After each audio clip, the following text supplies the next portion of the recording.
As the holiday season approaches, one of the largest food banks in northern Colorado is asking for your help. The Weld Food Bank is on pace to have a $700,000 deficit at the end of the year if more donations don't come in.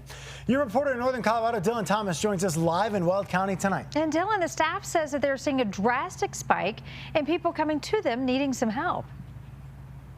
And the visitors to the food bank tell me they have noticed longer lines to get food, and when they receive the food, there being a few lesser items in that as well. And they aren't wrong. The food bank tells me that they are having an increased demand on their service, and it's only expected to get worse in the coming months. I come here about once or twice a month. The economy's hard. Grocery prices are getting pretty high, so it's just simply easier for us to come here and put that money elsewhere where we need it. Which is exactly why the Weld Food Bank exists, to help the community have a healthy, balanced diet during a time of need.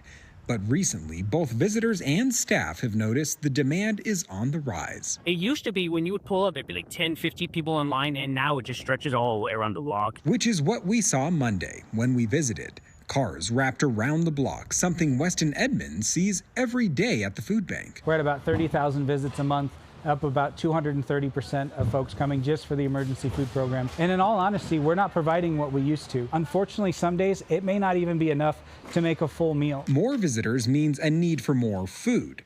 Current donors have been generous, but the demand is outpacing the amount of money and food coming in. Edmonds cites the increase in prices at the grocery store and gas pump for the spike they're seeing right now, and said that will likely only grow once the residents start seeing the impacts of cuts to SNAP and Medicare. If something doesn't change soon, the food bank may have to take up to $700,000 out of their reserve funds to keep supplying the food needed. Money just doesn't last as long as it used to. But ultimately, it's going to make an impact on the people in our community. So helping us bridge this gap, this financial gap, helps us to make sure that when someone comes in, we can give them good food that they can take home and their kids will eat and they will eat. Underscoring why they need the money and food donations to increase, the food bank tells me just a matter of a few years ago, they would spend about $300,000 to $400,000 a year to purchase the food that they needed to offset the lack of donations.